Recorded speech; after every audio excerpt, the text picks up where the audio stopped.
hiriira nagaa Oromiyaa ilaalchise biiroon koominikeeshinii Oromiyaa ibsa baaseen mootummaan Oromiyaa kana kan kabaju cimsee deeggaruu fi kan hawwaatuuf yoo ta'u akkuma yeroo maraa wal dhabdee naannicha keessatti jiruu fi furmaanni dorgomaa hin qabne marii karaa nagaan taasifamu ta'uu cimsee amana jedhe. Waraanni bilisummaa Oromoos ibsa kenneen mootummaan fedhii uummanni nagaa isaa kabachiifachuuf qabu fayyadame dhimma siyaasaaf oolchuu irraan kan hafe qabatamaan hojiitti hiikuuf miti jedhe.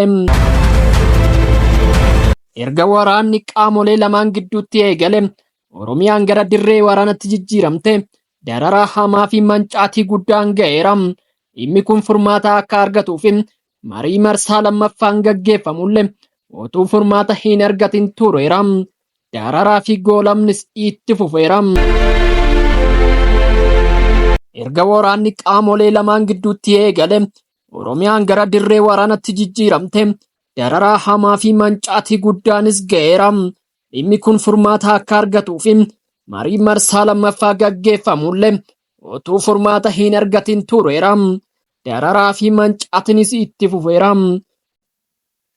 Mootummaan daandiin qaama kamuu injifataa taasisu marii nagaati jedhus ABO'n gama isaanii siyaasaaf jecha nagaa jedhu fayyadamuurraan kan hafe kutannoon dhugaa nagaa buusuu mootummaa bira akka hin jirre himate. Mootummaan naannoo Oromiyaa ibsa baase keessatti gareen ololaa humnoonni nageenyaa mootummaa gocha maallaqaaf nama ukkaamsuu jedhu deddeebisanii kaasuu kan jedhe gocha kanas haaleera. Itoophiyaan komishinii marii biyyaalessaa hundeessuun erga mariin rakkoo biyyattii fura jedhamee abdatame gaggeessuuf qophii eegaltee bubbulteetti. Qaamoleen hidhatan garuu marii kana keessatti hin hammatamne. Marichis osoo hin jalqabin yeroo dheeraa fudhate. Naannoo Oromiyaa keessa paartilee socho'an kanneen akka ABO fi KFO maricha keessa bahaniiru. Akka ibsa biiroon koominikeeshinii Oromiyaatti hidhattoonni meeshaa waraanaa lafa kaa'anii karaa nagaa galuun kutannoo mootummaan rakkoo kana karaa nagaan furuuf qabuuf ragaa ba'aa jiru jedhe.